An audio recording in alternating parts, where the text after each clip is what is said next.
respect your time. All right, so I'm gonna put everybody on mute. Okay, so the first question is from Camille. I don't know if Camille is here, but the first question is this.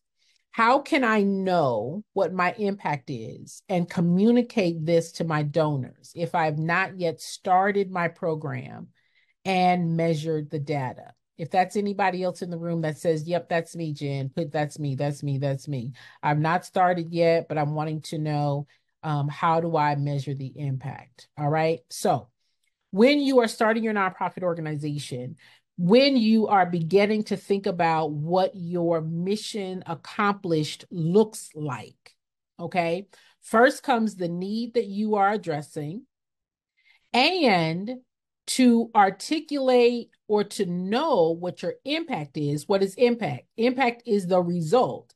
Impact is problem solved. So you don't start with the impact, you start with what problem am I solving? And then what does solution look like? Does solution look like they've moved into affordable housing? Does solution look like this many got jobs? Does it solution look like we gave them the materials and the resources to where now they're able to graduate college? Do we, whatever is measurable, right, and provable, that's the impact. But the impact comes after you know what problem you're solving.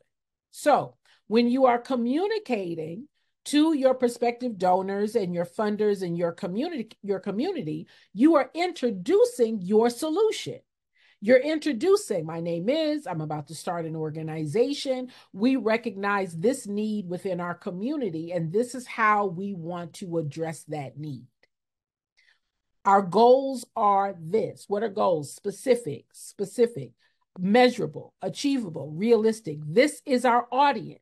We're looking to serve young people, 18 to 23. We're looking to serve young people, 7 to whatever. You want to be as specific as possible about your audience, about the need that they have, and what does it look like in your community, right? So there may be a national stat. Then you want to reflect the local stat. This is a national issue. But locally, this is what it looks like. Why is local important? Because you are a community-based organization. You are wanting to clarify that your program is addressing the needs in the area of the people that are likely going to support you first, right? So you are introducing yourself, you're introducing the mission, you're introducing the need, and you're introducing this is what our solution is going to look like. That when people leave our program, this is what they're going to look like. So you've got to know not just the activities that you want to do, you got to know what solution looks like. Not just the activities, but what do they look like when they leave? That's how you articulate. When you haven't started yet, you are identifying people, businesses, community partners, influencers that are interested in that problem being solved. You're going to have to do some research. Look at other organizations that do similar work, right? To see who supports them. That's a way to do that. Okay. You might want to be able to, you might want to share stories that are in the news about your topic, right? You are solving a problem. So that means it's provable and somebody's gone through it, right? So you could talk about in the news last week, there was this instance, paint the picture of realness of problem.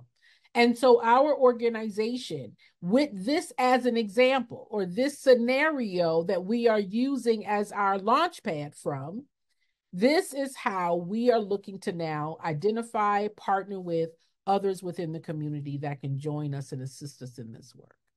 Am I making sense in what I'm saying? Am I making sense in what I'm saying? All right. All right. All right. Here we go. You want to be able to showcase your capacity also. What is capacity?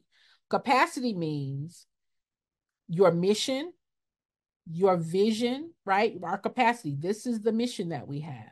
This is the purpose for our organization. This is how many people that we look to serve within that first year based upon your capacity. Looking at what that's going to cost so that you're able to show and share before you start. This is what our projected budget is going to be. And this is what the cost per person will be to come through the program. Okay, so start having those conversations before you start. Because why? After you start, you still got to have these conversations. You still have to introduce your goals. You still have to make an introduction to the work that you're wanting to do and the result of that work. To what? Introduce, to inspire, to engage, to educate these individuals to be interested in that work. Am I making sense in what I'm saying? Are y'all clear? Are there any questions before I go to the second question? Any questions at all before I go to the second question? Y'all are good? All right, here we go. Second question. Let me move my screen a little bit. All right, second question is this. The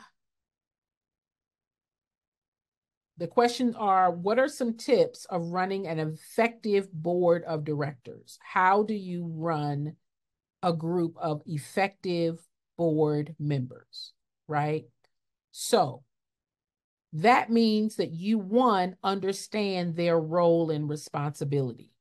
What page is that on? In the Nonprofit Startup Guide, the roles and responsibilities of the board members is under chapter, I think chapter 2, right? So knowing what the roles and responsibilities are, the roles and responsibilities of the board. So you are identifying those individuals that can meet that criteria. You are interviewing, you are clarifying people who have experience. You are wanting to identify people that you can either orientate or support in that role if it's new. And so before they become a board member, they should know what is expected. They should know what is required. They should know, right? You guys also got the questions to ask prospective board members, right? That's on page 14. That's on page 14 of the startup guide. Are the questions to ask prospective board members, okay? The question often comes up, well, Jen, how much should my board members give? How much should they donate? That should be a conversation with the prospective board members before they become a board member. That it is expected that each board member will support the organization financially. Are you open to doing that? What does that financial responsibility look like? Normally, that is a cost that's either stated in your bylaws or agreed upon by the board. That cum, the sum of those contributions is roughly going to be about 5 to 10% of your budget, depending on their capacity. For some board members, giving $500 a year or $1,000 a year, right, depending on their capacity. Now, let's look at what that means broken down. Let's say it's $1,000 per year. So that's $1,000 divided by 12.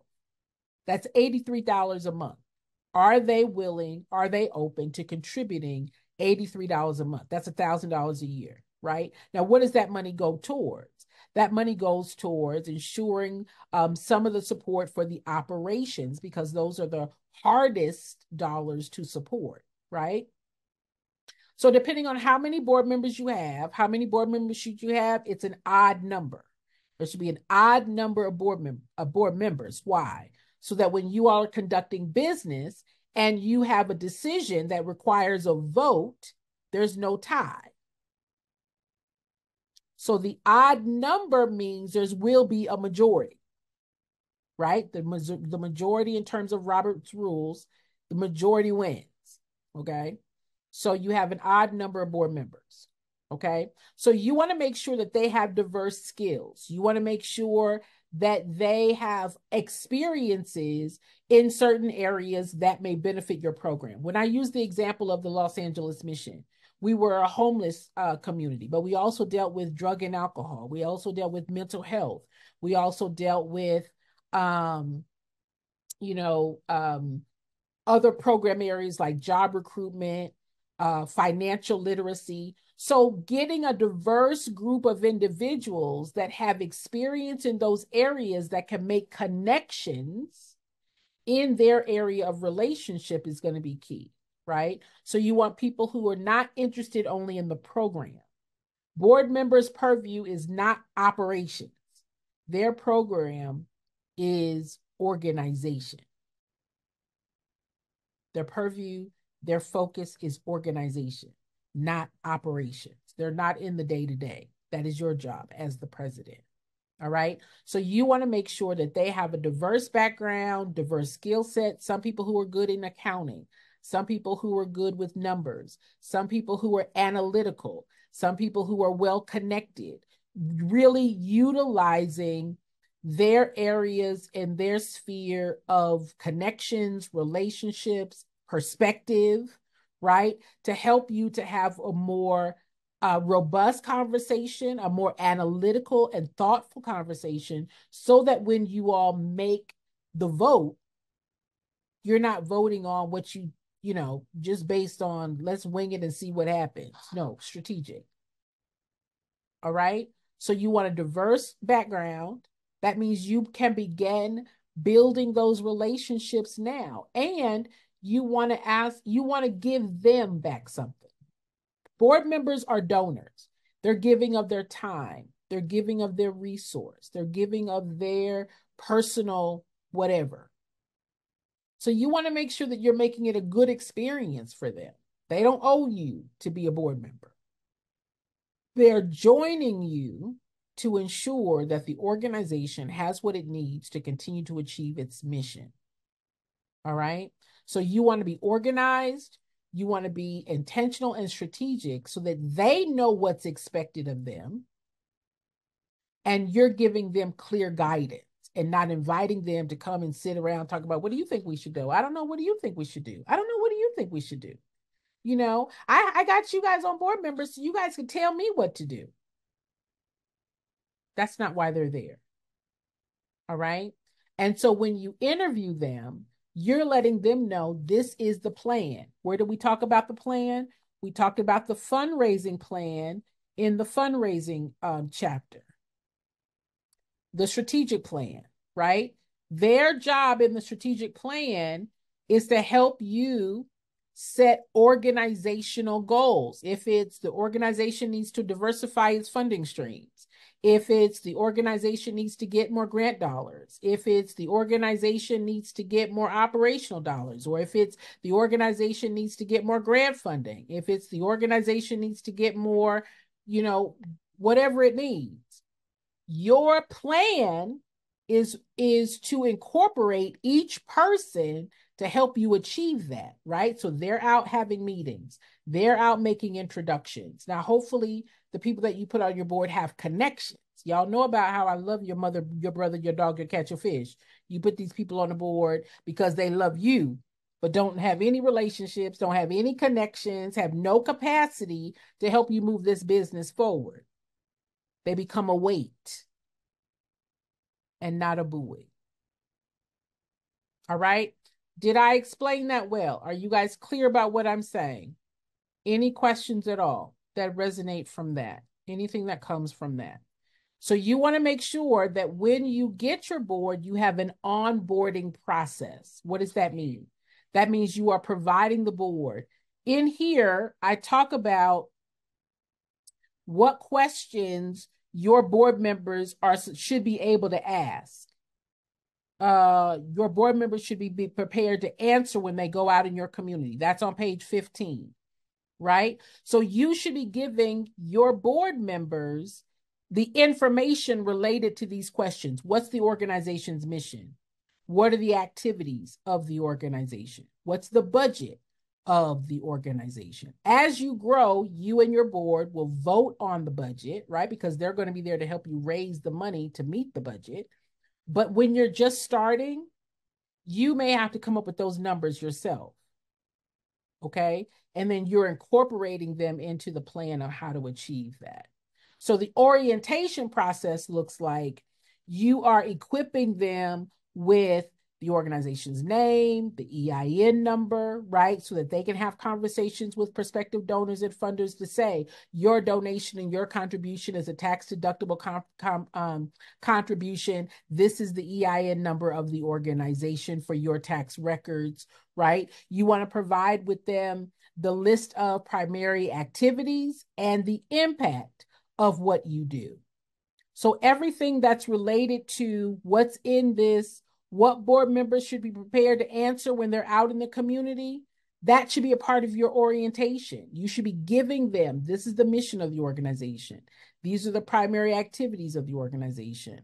These are the goals of the organization. And this is what impact looks like. Give them some stats. Give them some data so that when they're out having meetings, they can relate, conversate, communicate, and articulate on behalf of the organization comfortably and confidently, right? A lot of board members are not helping raise money because they don't know what to say.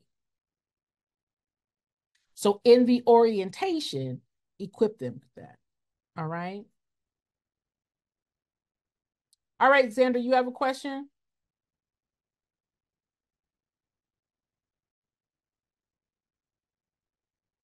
Your hand is raised.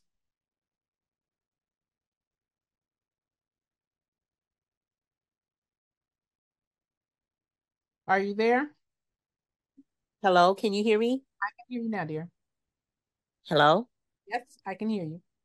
Okay, I am actually in the salon still working. So I don't have a question at this time. I think I sent my questions in. You did. Um, I thought I but saw. I don't have one. Okay, I'm sorry. Okay. I saw raised hand emojis. Okay, I'm sorry. I thought Mhm. I thought you had a question. No worries. No. No. I'll get to your question here in just a second, okay? Okay. All right. Thank you. You're welcome, dear. All right. Any other questions about this before we move on? You want to make sure that your board members know what the schedule of meetings are. Set that expectation. If you all are meeting every month, if you all are meeting every other month, set the date so that when they come on board, you can say to them, these are the set board meeting dates. Are you available on these dates? That sets the expectation of their attendance, right? So before they become a board member, set the meeting, make sure that they are clear about what's expected so that when you're interviewing them and so forth, let them know what your long-term visions for the organization are. Let them know what you would like to accomplish within the next 2 years, 3 years, and how do they see themselves, or how would they like to be involved in helping the organization achieve that? All right, so that organizational assessment is important. Now, many of you may need to do a board assessment now. If you all have your mother, your brother, your dog, your cat, your fish on your board, and they don't have any knowledge, they don't have any experience, they don't have any, you know, any capacity from the funding community side, then you want to assess how can they be better satisfied as a board member. Nobody wants to be in something where they can't contribute. What would be their motivation to show up? What would be their motivation to be consistent, right? So you want to be able to assess what strengths do they bring. Some people are not people. Some people don't like interacting with people, but they're more administrative. They're more scheduling oriented. They're more, doing things like preparation or setting up. That's what they bring. They bring that. But they may not be comfortable raising money. They may not be comfortable having conversations with strangers. So you want to assess what are their strengths, what are their weaknesses, what are the opportunities. that you have to work with them, and how can we reward all of them? They are volunteers. I celebrate people who give of their time to work with our organizations. And it's our job to make that experience as rewarding as possible. That's our job. And the part of the onboarding, the orientating, the assessing is important. All right. So the governance part is in the guide. The the committees and so forth are also covered in the guide. Every board member should have a position. Not everybody can be a board member and nobody's a position. Everybody has to have and be open to a position. Otherwise, no work is going to be completed on the board. So that should be discussed up front.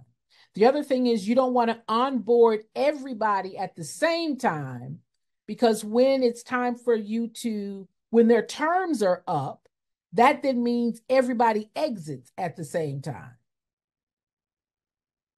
So you don't want that. So where there can be some staggering of the onboarding, that can help you when it comes time to the term limits being up. And that's all should be according to your bylaws.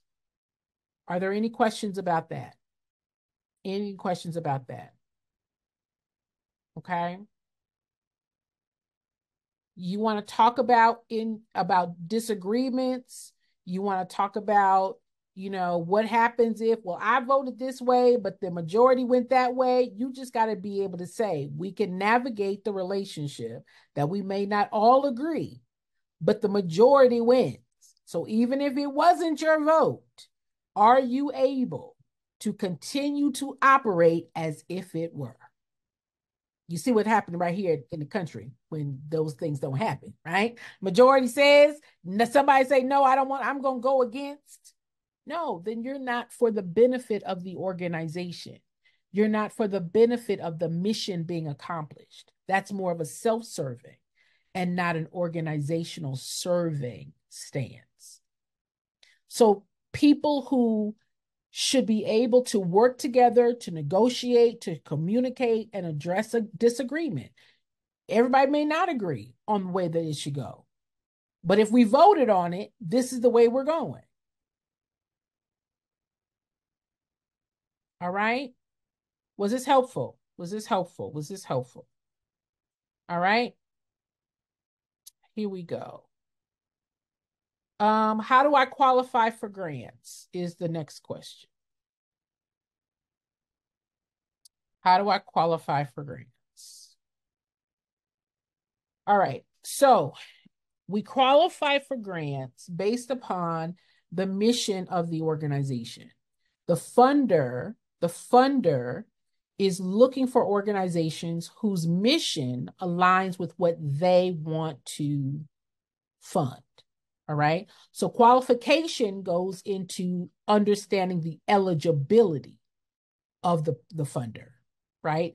In the RFP, what's an RFP? Request for proposal. In the RFP, the grant funder will talk about eligibility. It'll talk about who can apply. It'll talk about geographic focus. It'll talk about financial requirements. It may even talk about program readiness or mission alignment. Right? So you qualify for the grant based upon the criteria of the grant funder. The grant funder is funding what they want to see accomplished. The other thing that's going to help you qualify is having the necessary documentation. They're going to ask for your financial statements. They may ask you for past performance.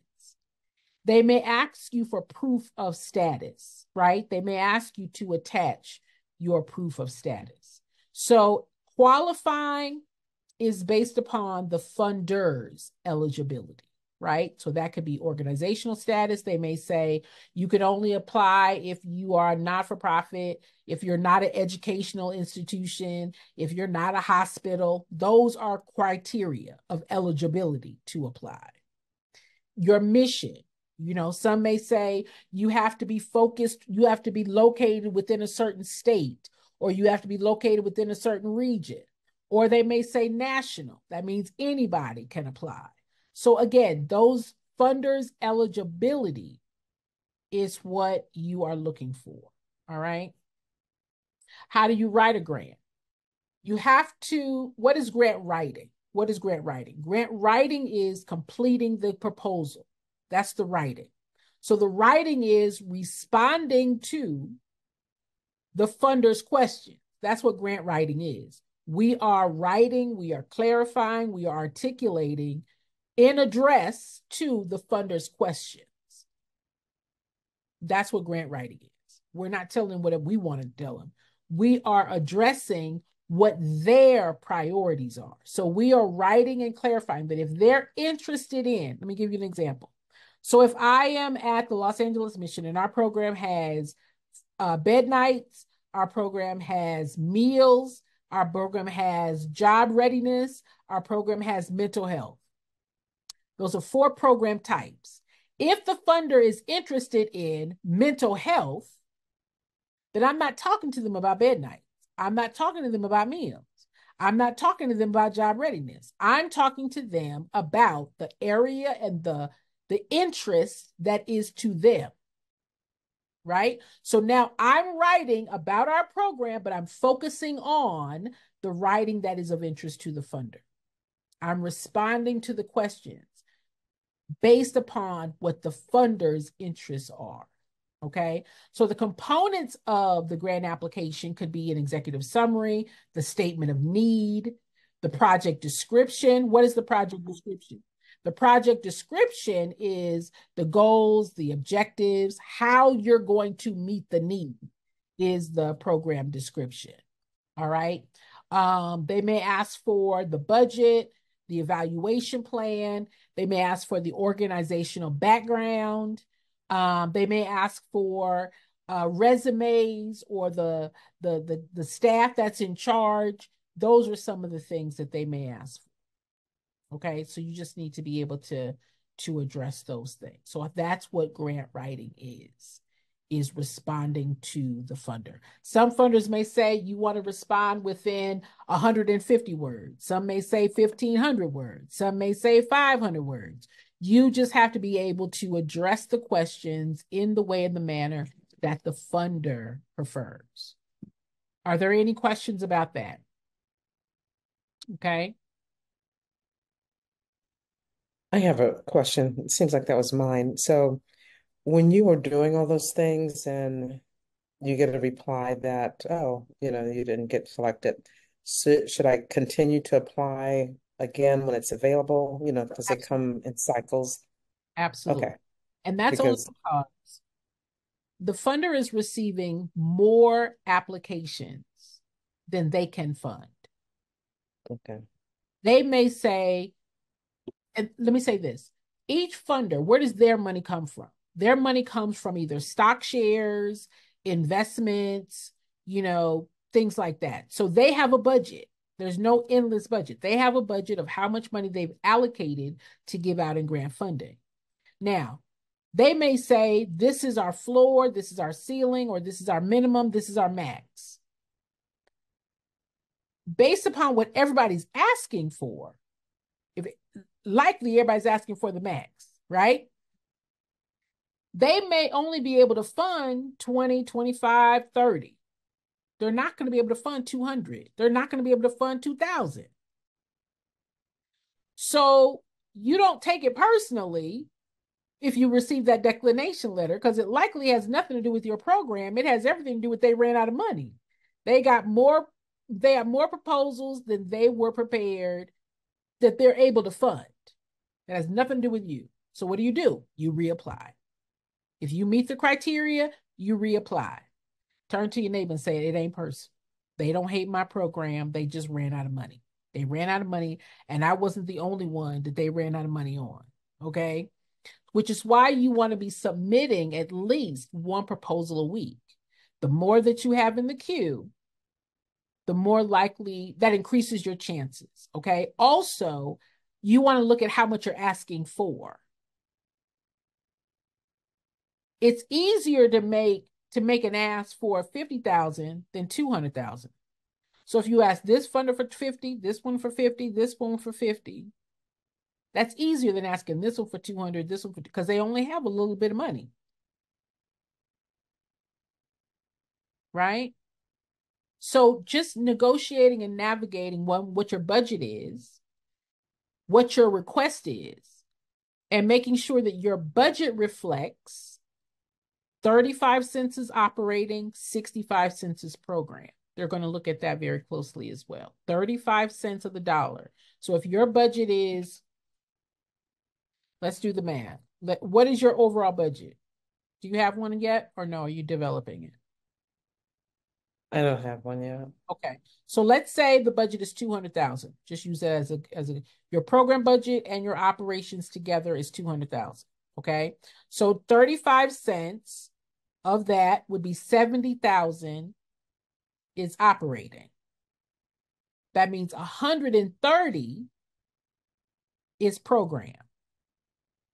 Okay.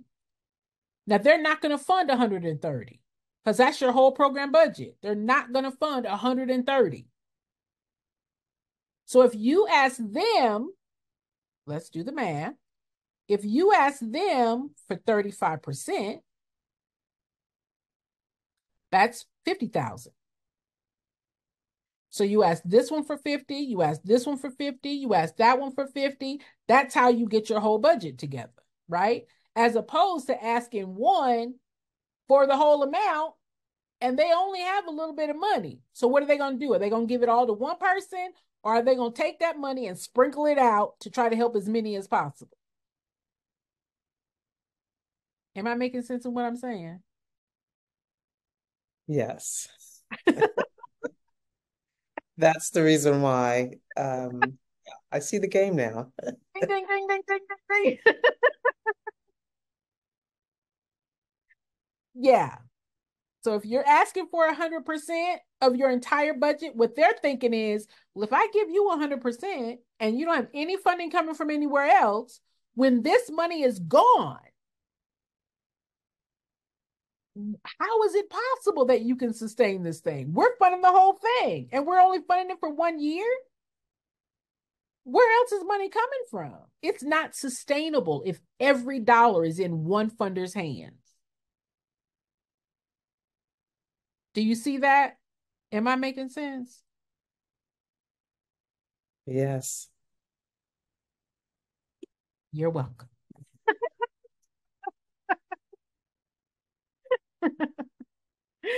All right. So that was all of your questions, right? I answered your questions. Cool, cool, cool. The next one is how do I structure a for-profit under a nonprofit? So this is like a parent subsidy structure. The nonprofit organization either serves as the parent or the subsidy. If it's, Jen, I want to have a nonprofit that has a cafe, or I want to have a nonprofit that has some other type of entity under it that generates money. An example of that would be Salvation Army, right? They have those centers that generate money. Money comes in. Some organizations have cafes. So you just want to make sure that you have the correct legal formations, the governance of each, and the operational separation. Did you hear what I said? There has to be an operational separation. The not-for-profit is tax exempt. The for-profit is not. So it can't be one organization. They can be layered. So you just have to be able to ensure that you are managing and separating the finances for each because they are taxed differently. Okay? They are taxed differently. And then you might be interested in having a trademark or something like that. Okay. The question also was about trademark, the importance of a trademark. It's a part of your brand. Like the Girl Scouts, that trefoil is branded, honey. Nobody else can use that trefoil. Okay. The American Red Cross, that's their cross. So it's a part of your brand protection. Okay. Who else has one? That's pretty notable. The breast cancer, right? The ribbon. That sometimes is a branded image, that when you see that ribbon, that is already associated with a cause that you're familiar with. So it depends on your brand. It depends on how you want to use that brand. Does anybody else want to use your brand, right? Because that could be a revenue generating opportunity also. So that's a branding decision. That's a branding decision. Is that something that you might want to do right off the bat? Again, that depends on how you use your brand. I don't have a best case scenario other than that's up to you. That's up to you. All right.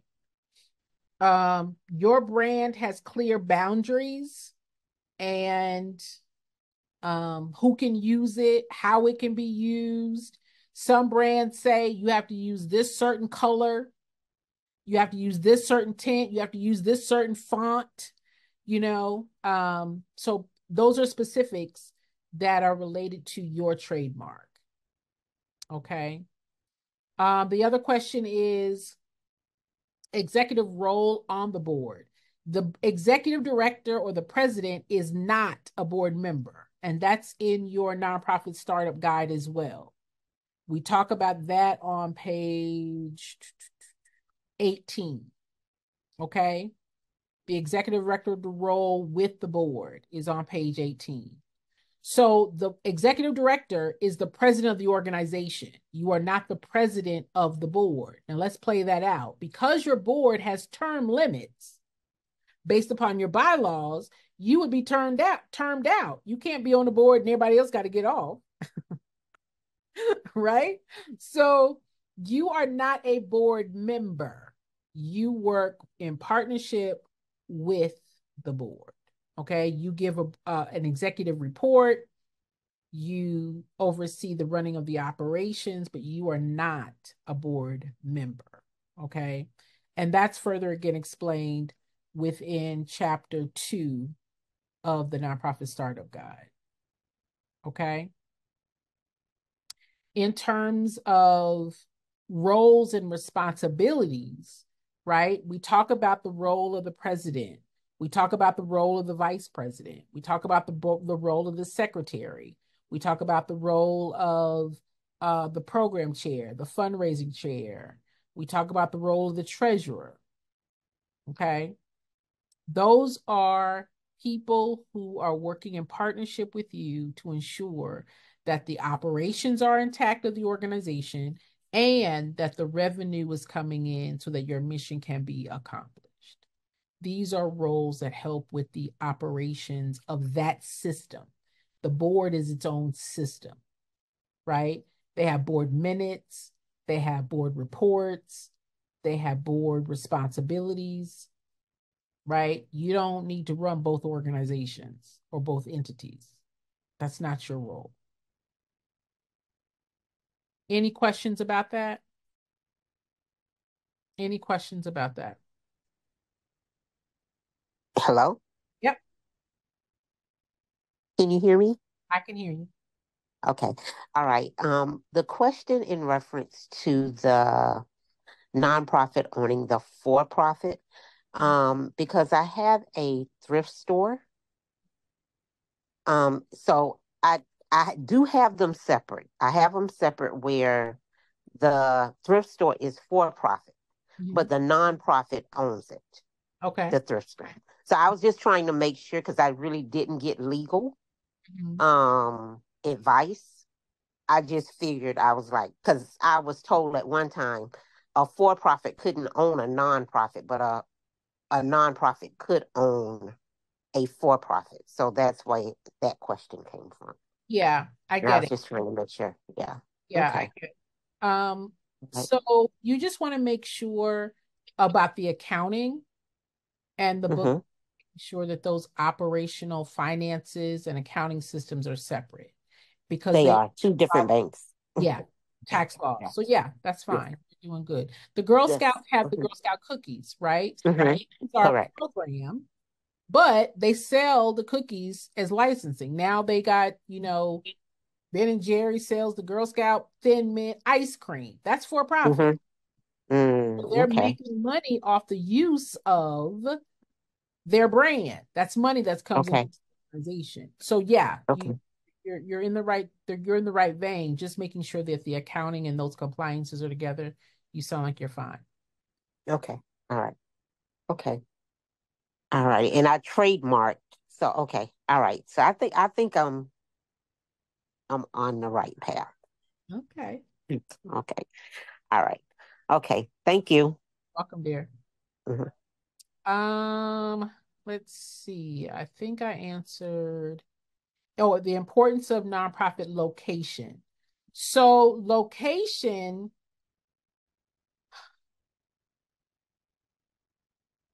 some organizations are in different states. You're welcome. Some organizations are in different states or counties or even countries, right? So you want to make sure that you are adhering to the laws of wherever the organization is. Now, if you are raising money from each of the different locations, let's say you're raising money, you're in California, you're in New York, you're in Nevada, you've got to register your nonprofit in each of those states that money is coming in from, right? Because the people that are donating, that are contributing, are writing on their taxes and their state taxes that they contributed to a nonprofit that may have a headquarters here, but branches in other places. So location, it matters if and where you have access to resources, access to the audience that you're serving, access to the people, and really are serving the need, right? That your target community are in those places and that you have the capacity to network and to grow and to sustain yourself in those locations. Some people start in one state, they move and they say, well, Jen, I moved to this state and now I want to start here. I want to start here. Well, you got to register that business in that state because you're taking money from that state, from people in that state, right? Those people on their taxes are going to put that they contributed to your organization. So if you move to a different state, either you're closing down the other place and now my new address is where my family has moved, you still have to set it up and register properly in that new place. Now, the question is, well, Jen, can I just keep it with the same address? Y'all don't play with the IRS. Don't play with the IRS. All right. We're talking about the public's money, the public's money. Okay. So make sure that your paperwork is updated and proper, so that we don't have to ask, well, I didn't know, because that is not a defense. I didn't know is not a defense. Okay. So making sure Okay. that you are Mhm. covering the laws of the land, that if this is where you're operating, if this is where you're generating revenue, if this is where your headquarters is this where you are doing the program, then you need to be registered there. Okay. So I did like a foreign entity because I'm in Florida, but the organization, I'm also carrying it to Texas and to Virginia. So I've done the foreign entity for Virginia. So I just have to do it for Texas. Yeah. If you're Okay. All right. operating in all of those places, then yes. Mhm. Okay. All right. Okay. Thank you. You're welcome. You're Mhm. welcome. I have a question. Yes, ma'am. So, just to piggyback off of what she was talking about, what if you're doing it for internationally, meaning outside of the country? You would have to register um internationally or differently. Well, wherever you are, there has I, I would say that wherever you are, there is a system of registering organizations, Mm-hmm. right? To track the money. Okay. And so wherever you are, if your organization is registered in the United States, Mm-hmm. and if you are raising money from and within the community of where you're registered, but those dollars are going into another country, Mm-hmm. then the account, oh, let me say this, if no money is coming from the other country into the United States to help you operate, or is it only money coming from the United States, from your community, and it's going out of the country? Yes. Okay. So I would say talk to an accountant. You Okay. probably don't have to register your not-for-profit in that foreign country because that's not where you're operating, and no money is coming from that place into the United States. Mm-hmm. All right. But I would check with my account on that. So what's differently if you're doing it, if money is actually you're finding sponsors from that country that you want to operate from? Well, you've got to trace money. Any money that's coming into that you are filing on your 990 as revenue, Yeah. there has to be a trace of where that money came from. Okay. Just like you have receipts, just like you have chart of accounts, how much money comes in from grants, how much money comes in from people, individuals, how much money comes in from events, how much money comes in from corporations, right? Those corporations on their tax documents should be able to correlate with what your documents say as well. We contributed $1,000 or $10,000 to this organization. You should have record of that as well. We don't want a question of laundering money. Like, where did this money come from? Where does money come from? And how do you account for it? What line item or what chart of accounts do you put it in? Okay. Because all the accounts will be the accounts will be from here. In terms of revenue source, Mm-hmm. you should have a chart of account of what are the revenue sources. Okay. If is it people, is it corporations, is it grants, am I making sense of what I'm saying? Yes. Okay. All right. Any other questions related to that? So, Jen, so if someone happens to just make a donation to us and they're from a different state, do we just reject that? I mean, what if I know, you No. can't go in, I didn't know. I mean, what? Yeah. So if you know that it's coming from a different state, each state has its own benchmark of what you have to report. Okay. So if it's over, depending on what that state is, let's say it's California, anything over $5,000, you have to register in the state. So Okay. each state has its own benchmark of what is required as to register. Each Okay. should be registered in the state to be able to receive funds, right? Okay.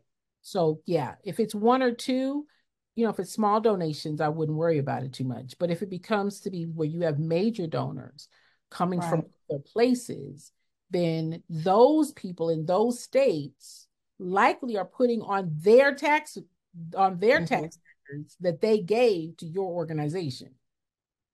But their state doesn't know you exist. Your state knows you exist, but their state doesn't, which is why you got to register in their state.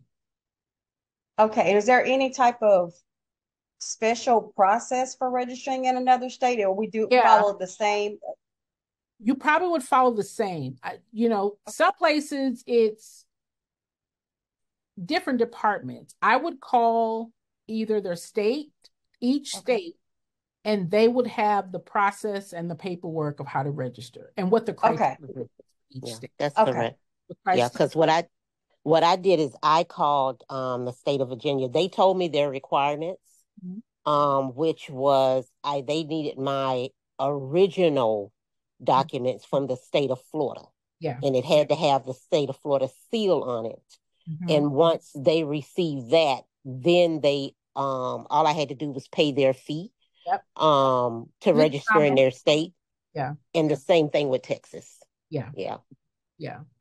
Okay, all right. Thank you. Okay. You're welcome. Welcome. Welcome. All right. Jen, I have one more question. Mhm. My organization, I deal with felons and returning citizens.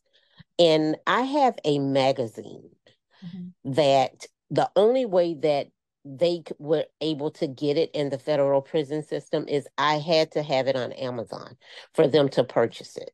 So I know that with the nonprofit,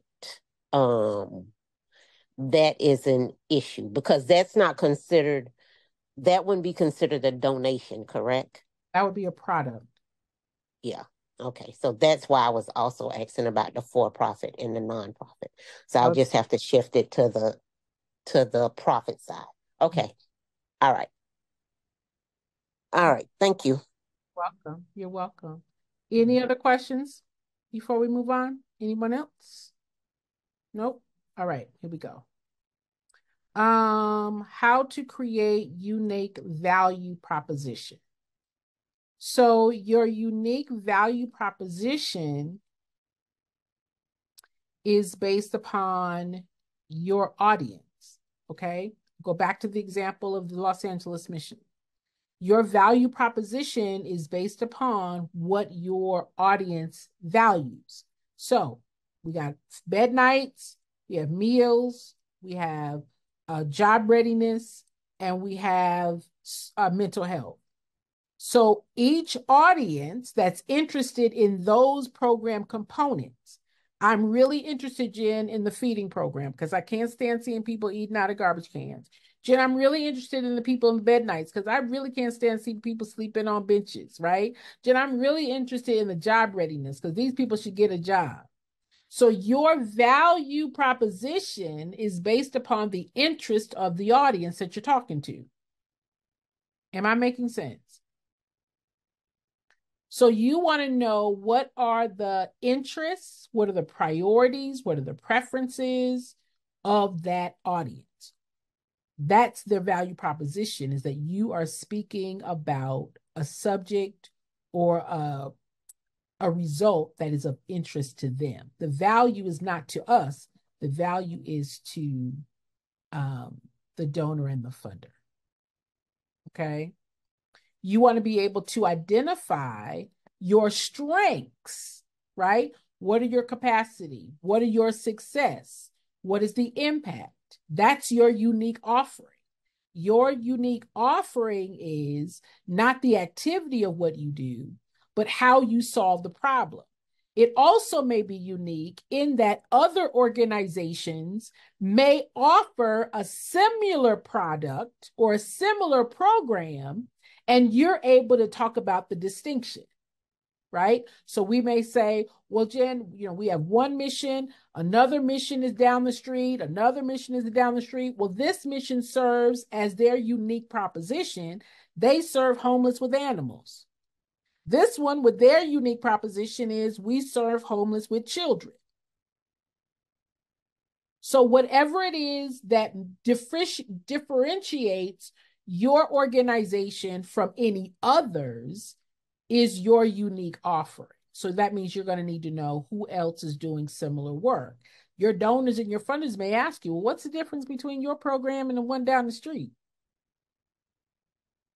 How is your organization different from? You want to be able to tell the difference. What's the difference between Girl Scouts and Girls Inc.? What's the difference? You want to be able to clarify. You want to be able to articulate the difference. That's your value. Okay? Am I making sense? How do you acquire or attract donors, major donors? So who are donors? Who are major donors? Those are people that know you. Those are people that are have been introduced to you. So how do you even know that they're a major donor? How do you know they're a major donor? You would have had to do some research. How do you know what people can give? Right? That has to come from research. That has to come from some knowledge or familiarity about what their capacity of giving could be. Otherwise, how would you know they're a major donor? Now, we're not assuming that, the Oprahs in the world and the Tylers in the world and all them peoples, just because they got a whole lot of money, that they just out here giving away their money because they ain't got nothing else to do with it. They've got to know you. They've got to have a relationship with you for them to make a what? Major investment. A major gift is a major investment. So there has to be some familiarity. There has to be an introduction. There has to be some communication. There has to be something that they know about you and what you do in order for them to be inspired and motivated to give to what you do. So there has to be conversation. There has to be introduction. There has to be engagement. A major donor is a person that's going to want to know a lot about your organization before they would give a major investment. Now, we may think a $10,000 is a major investment. If they can just give you $10,000, they could give you $100,000. To them, $10,000 is not major. We may call it major. We may call $500 major. We may call $1,000 major. So you want to make sure that you understand what is major. Do you know these people? How do you know these people? Or what is the connection? What is it about what you do that would be of interest to what they are interested in giving to? That comes from research. So how do you acquire, attract? You've got to know what are their interests. You've got to know what it is about their background and history of giving. Again, that comes from research. Okay. And then you want to tailor your ask. You want to tailor your ask based upon what they're interested in giving to. That, again, comes from conversation. Okay. We don't want a one-time major gift. We want them to be what? Investors, interested in, inspired to continue to support us in a major way. How does that happen? We give them back the result that they are looking for.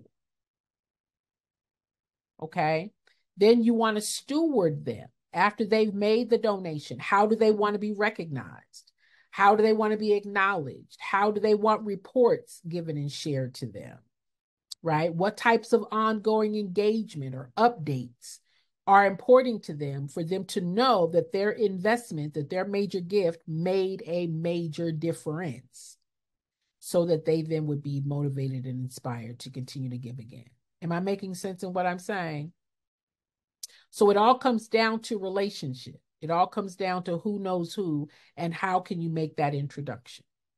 The next question is how to create program unique to the audience you serve.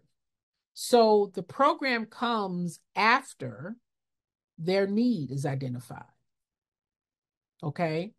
So the program is what? A group of activities that are strategically designed to produce a specific result. What's a program? The program is a group of activities that are specifically designed to produce a result. So what makes it unique is you are providing services, resources that are interesting to the audience, and that's going to meet their need in a way that may not be met by other agencies or organizations in the community. You don't just pull up a whole bunch of activities and then you're wondering, why don't they come? How come they don't come? They're not interested in coming. Why don't they show up? How come they don't finish the program? Well, most people in the program don't know they're in a program. They've got to figure out, is this going to meet my need? They don't even know they have a need. They know they got a problem. They're looking for some resources. They're looking for some answers. They're looking for some direction. But if you are putting together activities, you want to make sure that these are activities that not only get the job done, but are one that will compel, encourage, inspire, motivate the people to finish the program. Because there's a lot of people who'll start the program and they won't finish. You've got to know the audience.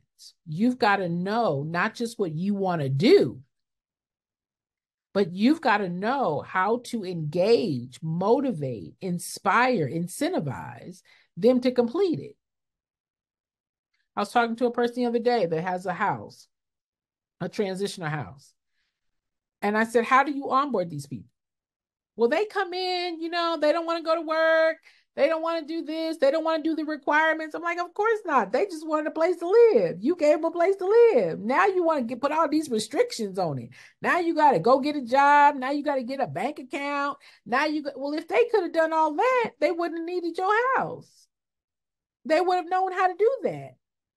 What is it that would inspire and motivate them to want to do that?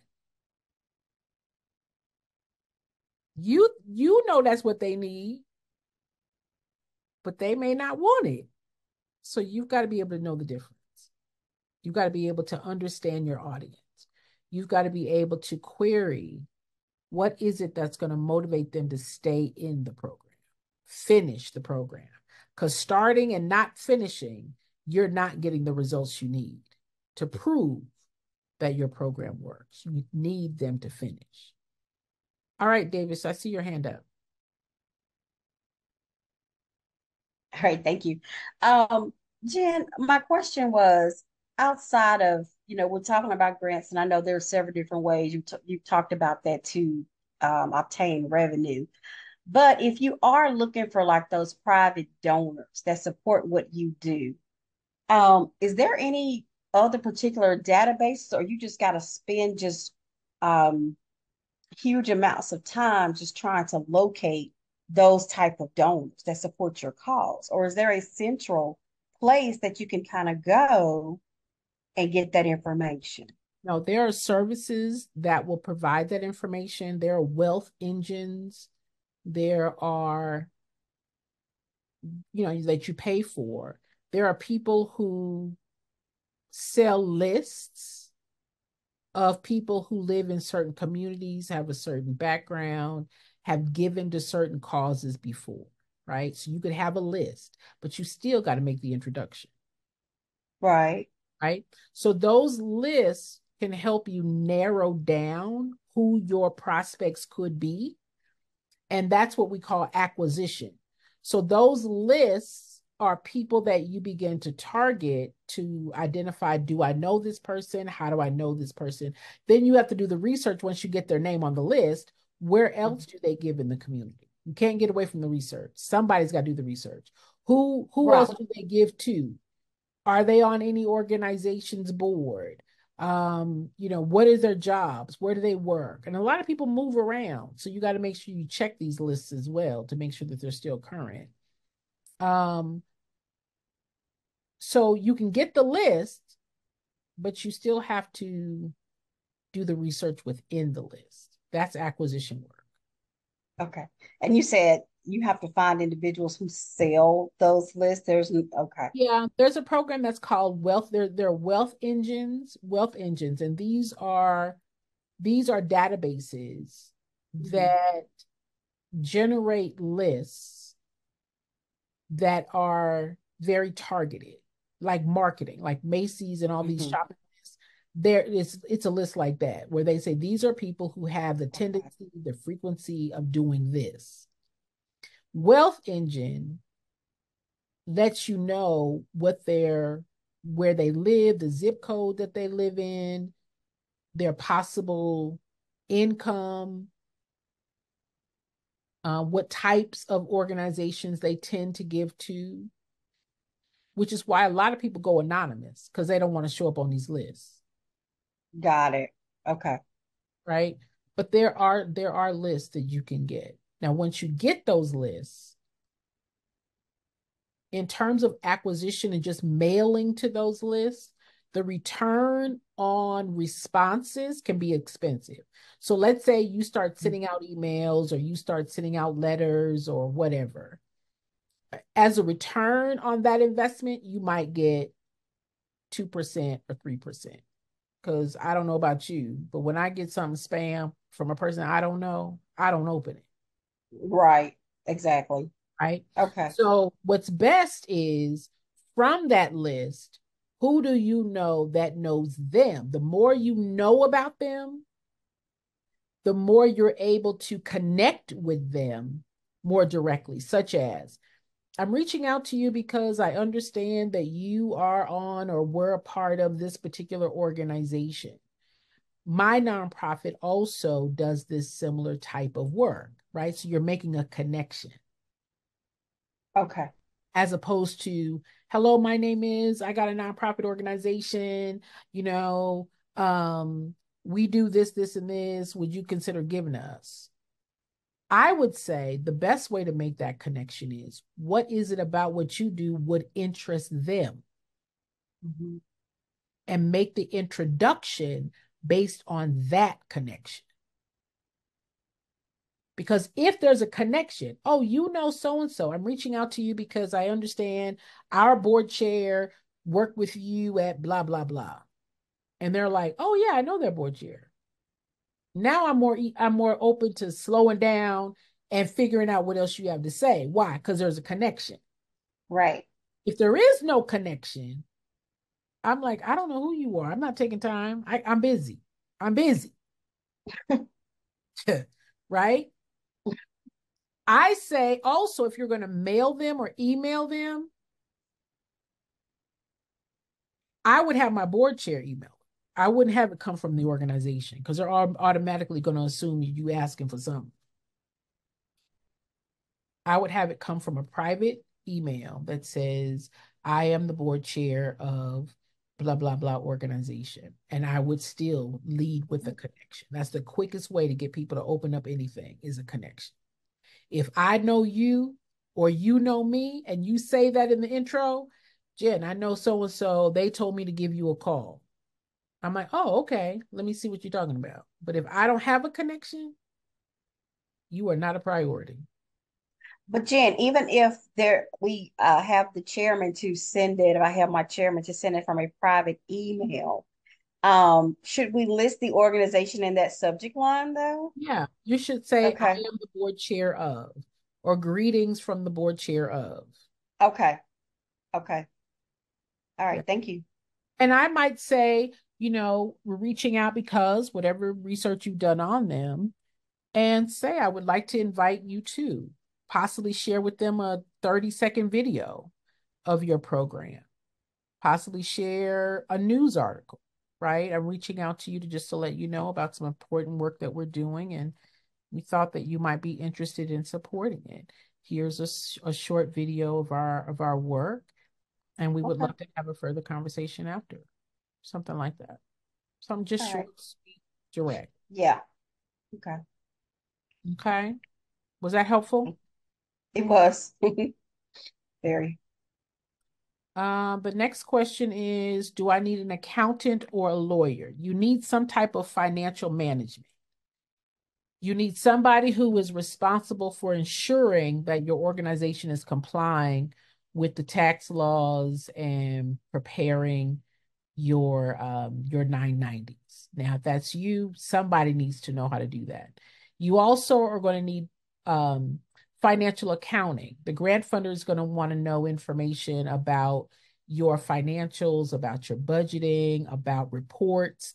They may ask for that. So an accountant that's able to do that, if you're not able to hire an accountant, a bookkeeper, right? If you're only bringing in or only have so many transactions, right, that a bookkeeper may be sufficient as long as they can help you with the 990 and pull the reports. The more transactions, the more comprehensive the transactions are. Let's say you get federal dollars and you need to segment those dollars from the other dollars of revenue. Then, it may be beyond the scope of experience of a bookkeeper. And so you might want to, invest in an accountant. And if you know of an accountant where you say, possibly in kind, they give you so many hours a month as their charitable donation and contribution that they can write off and then charge you just for the remainder as a way to help the organization, is a way to go about that. A lawyer Do you need a lawyer? It just depends, right? So if you have areas of legal issues, possibly with incorporations, compliance, insurance, contracts, employment, possibly if you have staff, you might need a lawyer. So it just really depends on your program. It depends on the types of services that you do. You might want to have one just to be able to call. You may not need to have one on retainer, but you may want to know one. Okay. There are things called, there are nonprofit lawyers that specialize in the nonprofit organization. Those are people that usually do the paperwork, to do the filing and so forth. They don't have much knowledge around funding or other things. But if you have contracts, if somebody got hurt in the program, if someone was, if a funder says that, you said you were going to do so and so with the money and you didn't, you might need a lawyer. So it just really depends on the case. Okay. In terms of insurance, so you might want to get general liability insurance, particularly if you have programs where there may be like sporting programs where people are physical, they may get hurt. You may want insurance as it relates to, any food that you're serving. Sometimes having yourself covered is good. All right. Then there is the directors and the officers insurance. That's the D&O insurance. And this protects board members and officers from personal liability if there is a lawsuit against the organization. Now, usually, why are there lawsuits against the organization? Usually it's around the money. Usually there is some misappropriation of funding. And the funder says, I don't think my money's going where they said that my money was going. And so now I want to sue. And they have the right to do that. So you don't want the individual board members to be responsible.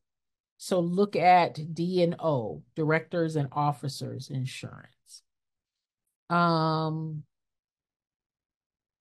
may need workers' comp insurance, right? So like if you have full-time staff and, their benefits, their medical expenses, lost wages, those are insurances to take a look at, as well as event insurance. And if you're having an event, most event spaces will require you to have liability, some type of liability insurance, depending on what type of event it is.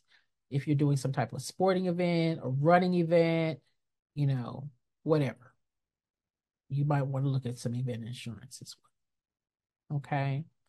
Process of getting insurance, again, is going to be based upon the need, based upon who the providers are, getting quotes, and then evaluating the policies and what those policies involve. Okay. The question is, how do I start reporting to the IRS? So once you get your status annually, you got to do your 990, right? Your 990 EZ or your 990 postcard. And that is to report your organization's financial information and activities. And usually those are due the 15th or so of the month. So, and those are done annually as well. Those are done annually. You may have to report to the IRS any employment taxes or state filings. So if you have multiple states that you're in, then you want to make sure that you are reporting the filings of those various states to the IRS. Okay. So making sure that you're maintaining those records is going to be key. The question is, can I raise money before I implement the program? Yes. So you can do a pre-program funding strategy, right? That's developing the case for support. So you are out telling people what you're doing, what you're about to do, why that's important. In the nonprofit fundraising guide, that's your case for support. That's on page, what page is that? That's on page 30. Okay. So you create a case for support that articulates the need for the program and the expected impact and how the funds will be used, right? So when you are approaching people, introducing people to what you want to give them a case for their support. You want to give them a detailed plan of what is going to be accomplished, the goals, your expected budget, your timeline, how you're going to evaluate success. And so those fundraising strategies could be fundraising events, crowdfunding. You could let people know that there is status pending, right? You could say, we've applied for our nonprofit organization, but we haven't received the funds yet. But once we receive the funds, we'll be able to give you our tax ID number, as long as it's before the end of the tax year. So you could label it as status pending, right? You can raise money, status pending, and as soon as the funds are, then you're able to account or document those as legitimate gifts. So yeah, but if you have not filed your paperwork and if you don't know when you're going to file, technically you can't call that fundraising. They can be gifts. People can give you gifts, but they can't be receipted for it and they can't write it off on their taxes until you are a recognized not-for-profit organization. But if you've applied, you intend to apply, then those pre-application conversations should be happening. And you should be sharing the case for support so that you could say, we're looking to launch our nonprofit organization in January of 2025. And right now we are looking for prospective partners and funders and contributors who are interested in this cause. We look to file our paperwork towards September and October, and it will be up and running the first of the year. If they give a gift, they can't technically write it off because you're not a status yet. But you can begin to make those relationships and have those conversations and share the case for support so that when you have established, they then know that their gifts can and will be tax deductible. Okay. Let me see what else.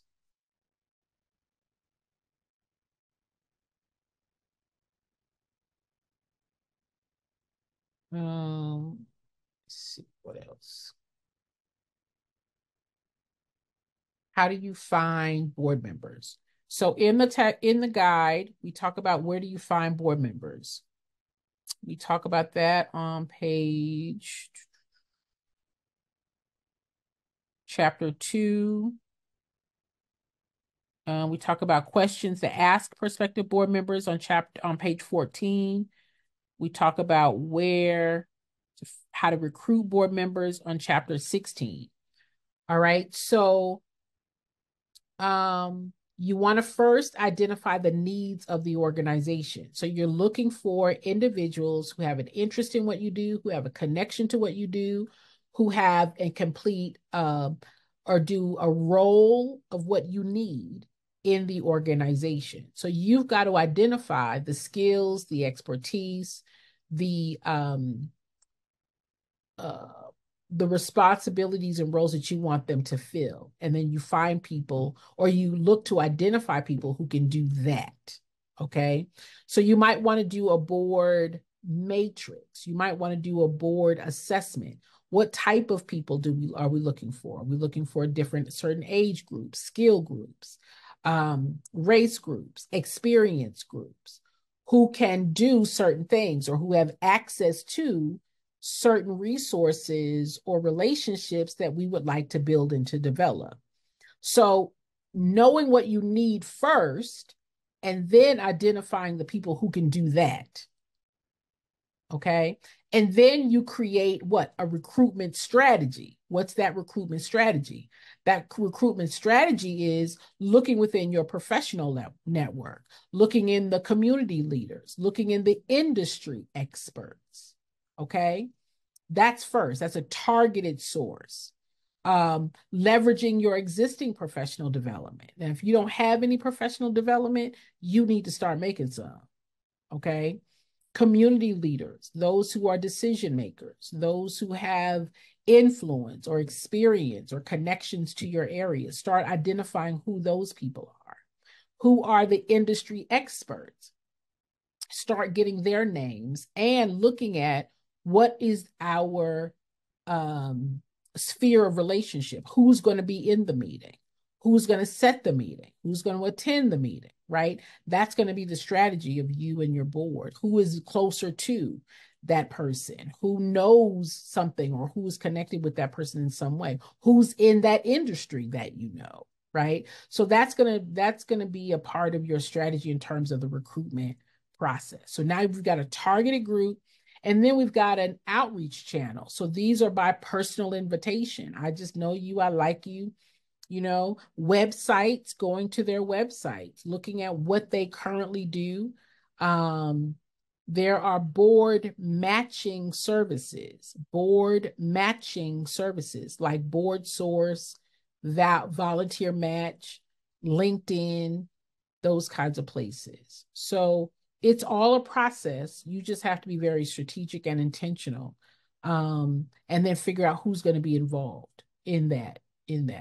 You want to have an information packet ready for them about the organization, about the board role, about the board responsibility, about the expectations. Let them look that over and then circle back for a follow-up meeting, right? We would like for you to consider being a board member. Here's some information as an informational package about our organization. We would love for you to review it, and I would love an opportunity to speak to you maybe in a week or so to answer any questions that you might have, okay? And then you might want to do an interview. So you want to have a board interview committee. I've given you some interview questions here in the guide as well, right? So I've given you some interview questions. That's on page 14. Okay, so you want to get a board committee, and those are some questions that you can begin to ask. And then you create a evaluation criteria. Like with any job, there is a criteria, there is a checklist. Did they meet these checklists? So you might want to put together evaluation criteria. You might want to put together some information to see, you know, do they meet the criteria that you're looking for? And then you want to have a welcome packet. You want to have an onboarding packet, right? An orientation packet that includes your bylaws, your strategic plan, your financial reports, possibly meetings from your last meeting would be in that welcome packet, just so that they can feel caught up, okay? You might want to do an orientation session where you introduce them to the other board members. You know, you all go out to lunch or to coffee so that they can get to working together, because they're going to be working together, right? You might set up a pairing or mentoring. Like if one board member is outgoing and the board member is replacing them, then you might want to set up some type of regular, you know, mentoring, onboarding, offboarding of the other person with them, working together.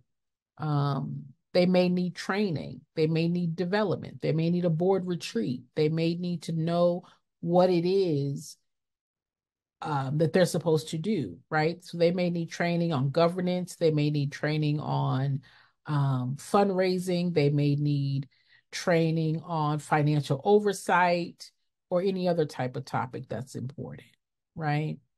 Your board retreat should be focused on the organizational plan, right? The strategic organizational plan, where you and the board are putting together the priorities, the risks, the opportunities of the organization. And that's on page 19, setting up the goals and the objectives of the organization. So that's on 19 going into page 20. You might want to talk about, you might want to have regular communications with the board, one-on-one, as well as in a group. Okay. Recognition. You might want to work together to determine how are you going to recognize them, acknowledge them, honor them, thank them for giving of their time on the board. And then you want to define term limits, right? You want to stagger those term limits. You want to do succession planning, that if a board member is going to roll off in 6 months, then you want to start finding their replacement prior to that. So that that person, if they had meetings, if they had notes, if they were over committees, they can then transfer that information to the person that's going to be taking over for them. Okay.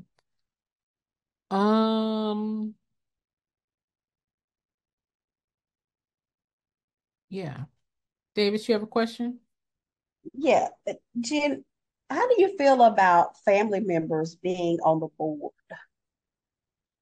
I don't care who they are. If they don't know how to be a board member, if they don't bring anything that's going to help the mission and the organization move forward, why are they on the board? Now, if they can, and if they are there to move the mission forward to help with the visibility and the credibility of the organization, they're going to be on a term limit like everybody else, right? So it's based upon their ability, their capacity, their relationship, and their interest in So the. it's nothing that says that family members can't be on the board. It doesn't say that they can't, but just as long as everybody understands their role and responsibility. Okay. Okay. Okay. All right. Now, sometimes board family members don't challenge, don't analyze, don't evaluate as critically if they weren't as close. But Okay. each person is different. As long as they're able to assess and help and support the organization, then they're an asset. Okay. All right, we're coming down to the end. Let me see. What do I need in order to keep up with any funding in the future and account? Okay, we already talked about the attorney.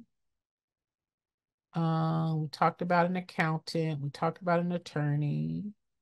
What do I need to supply to the IRS in order to remain in compliance? You need to provide the 990s.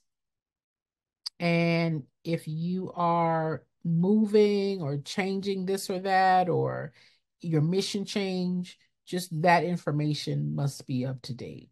Okay. Accurate record keeping is going to be key for you. Should I start with funding or developing my board first? So, I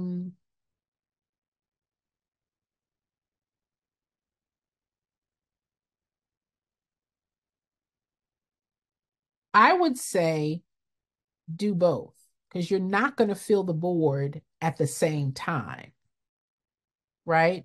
So you may find one board member, you may find another board member 2 months later, but each board member that you bring on, you are incorporating, you are preparing, you are positioning, you are supporting their ability and capability to help you raise money for the organization. So it's the question is, do I wait until I get everybody on the board and then fundraise? I would say no. I would say, as you are bringing people onto the board, you are orientating them, you are preparing them, you are positioning them, you are supporting them, you are providing them the information that they need in order to be successful in helping you raise money. Okay. Are there any questions about that? All right. Then the next questions are, what is the most efficient way to secure funds? Securing funds means that you know the people. So the quickest way is the more people who know about what you do, the more people who give to what you do. The most of your money in most cases is going to come from individuals. So this can come from online fundraising. This could come from campaigns. This could come from monthly giving programs. So you just want to make sure that you are diversifying your funding. What is the most efficient way to secure funding? Having multiple streams of revenue. So you got individual donors working, you got grants dollars working, you've got corporate support working, you've got major gifts and those identifications working. You have the focus, the plan, the strategy in all of those areas. That is the most efficient way to raise money, is to have a plan to raise money, right? And that you are increasing your revenue in all of those different resources. So the fundraising plan strategy is on page 24. So let's say you are doing research for grants, right? So somebody every week does 45 minutes. They can do 15 minutes a day. I don't care how they do the 45 minutes. They do research of who are ideal prospective grant funders every week. And then the following week, you all are completing those grants. The same is true that you're doing 45 minutes researching corporate supporters. And then the following week, you all are reaching out and connecting with those corporate supporters, right? So then the week after that, you go back, who's the next list of corporate supporters, or who are the next list of individuals? You don't have to get all of the lists at one time. Just get 2 or 3, 4 or 5 that you can work on this week, 2 or 3 or 4 or 5 that you can work on, this month. If you all increased, if you said, our goal is to get each board member with the executive director bring on 1 new individual donor a month. If that's 5 people bringing on 1 a month, that's a move, right? If we're going to submit 1 proposal or 2 proposals a month, if we're going to get 1 corporate sponsor a month, if we set the goal, specific, measurable, achievable, realistic, work systematically, create the plan and the priority, and do it. Don't just talk about doing it. When is it going to be done by? Who's going to do it? Who's going to be responsible for doing it? Am I making sense in what I'm saying? That's the most efficient way, is knowing what the plan is and working the plan. That's efficient. We can't spend all of our time researching, right? You can collaborate with other organizations. That's where the partnerships come in. That's where money and funds that come in from partnerships and collaborations as well. But that takes relationship building also. So a part of your job is creating the plan, setting the goals, and doing the actions to accomplish those goals. Are there any questions? Are there any questions at all? Give me your feedback. Give me your feedback and tell me what you thought of this. This has been an hour and a half. What has this done? What has it clarified? How has it helped in any way? Because that's what it's here for, is to help you. Candace, can you open your mic? It provided a wealth of information that I didn't know before. And so for that, I'm grateful. I'm glad. Davis or Sauda? Yes, Sauda. I am more motivated now.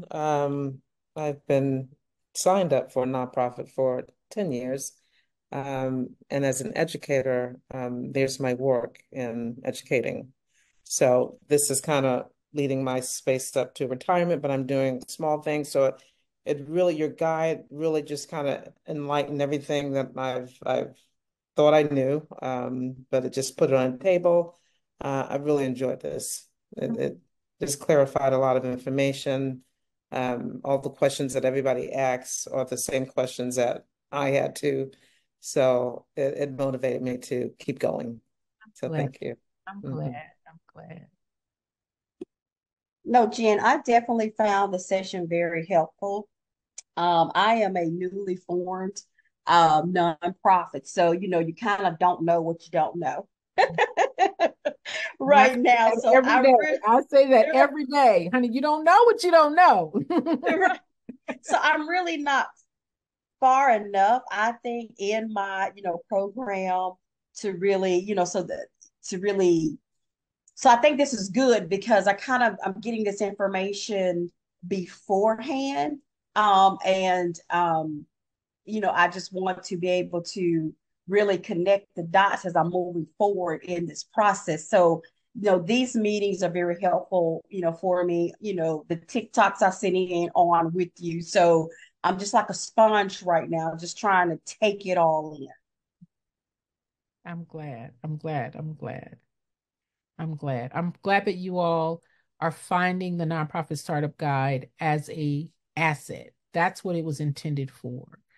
And I wanted to not just provide you information. I wanted these Q&A sessions to give you insight into that information, to really help you to relate to it, assess it, analyze in a deeper way. I'm not a person that I don't care nothing about information that I can't use. That's a waste of my time. So I don't want to waste your time. I didn't want to waste your resource. I hope that I'm achieving that goal of giving you information and then insight into how to use that information. That's my goal. I hope I'm achieving that. I hope I'm achieving that. Anyone else have any thoughts or comments? Carrie Ann? Yes, I've gained so much from your videos, how you articulate it in a way that I am able to put it to practice. We come from the theory to the practical. I'm able to implement it day by day, as you say, take 40 minutes. When I heard you spoke, I said take 40 minutes a day and work on different tasks on it, and that's what I've been able to do. The guide has been such impactful to me. I'm able to chew on it daily to learn so much. It has taught me so much what I didn't know because I'm just starting and coming into this. So it has helped me a lot. And I'm very glad that I came across you because I don't think anybody else could put it in a way that you're able to just, because knowledge is power, but it's not effective if it's not implemented. I'm glad that you were able to teach it in such a way that I'm able to implement. Because there's a lot of people that can tell you things, but you still, as you said earlier, you still don't know. You come from whatever they're telling you, or you still don't know what to do. Mm-hmm. So when you're teaching us with each step, we're able to apply it daily to go further. Mm-hmm. Well, I'm glad you're here, and I'm glad the information is helpful. I'm glad the information is helpful. Thank you. All right. Has everybody else shared? Everybody's good? All right. So, you all are my first group of nonprofit leaders. I want to offer you all an opportunity if you all need help. If you all need help from myself, from my team, if you all need help with one-on-one support, we are in a position to offer you some help. I'm even through the end of this week or for a week, wanting to give you all an opportunity. If you need help, if you need a team, if you need some assistance with doing some of this work, I want to remind you that hiring help is a good investment. If you get a team and can help you get it done, that's a good investment. Okay. And you all know I'm going to teach you as I go. I'm not a person that's just going to tell you to do something and y'all walk away and be like, I don't know what to do next. That I cannot stand.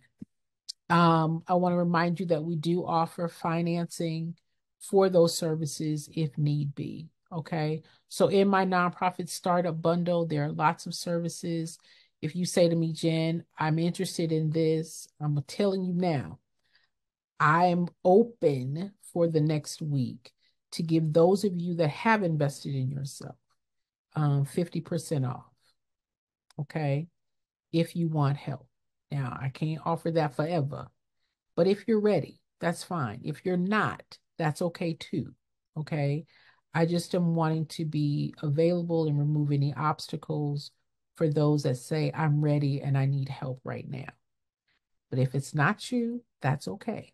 I don't want nobody to feel like, oh my gosh, I'm just saying it's for a week. Okay. I don't know when, and I've never done this before. So somebody was praying. I don't know who it was, but somebody was praying. So that's my offer. You don't, I'm still here. Next Thursday, I will be here to answer your questions again. But if you are looking for some one-on-one conversation, if you're looking for some one-on-one support, just say me, Jen, and we can have that conversation. Okay. But if not, then we will be back next Thursday. What I want you all to do is go back and listen to this replay. This replay now is going to be about an hour and something. We're almost coming up on 6 o'clock my time. I would say listen to it in like 30-minute increments. Listen to the question, listen to, am I doing this? Is this relative to me? Okay, because I want you guys to take advantage of not just your questions being answered, but also the valuable questions of others as well. We learn from the questions of others, okay? And so you guys will be receiving an email from my team reminding you about our session next Thursday. If there are any other questions that come up between now and then, let me know so that I can have the answers prepared for you and we can move through it efficiently. Okay. Any thoughts, any questions, any observations before we leave? If someone wants to hang out and say, yeah, Jen, I want to talk to you, just say me in the chat. If not, then I will see you guys at the next Q&A, which will be next Thursday at the same time. I will make myself available again to your questions. I want to say thank you for entrusting me to be a part of this journey with you. I do not take that lightly. And I am passionate about not just this work, I'm passionate about your work and your ability to be successful in this work. All right. So I'm here to share my 38 years of experience with you to help you all be as successful as possible and not have to try to figure it out on your own. Okay. We want to work smart, not hard. Okay. All right, y'all. If there's nothing else, then I want to say thank you. Davis, you're on. Jen, I would like to hang on. Okay. Yeah, I do have. Okay. Then anybody who wants to hang on, just hang out. Everyone else, you are free to go. Let me stop my recording so that my recording is clear.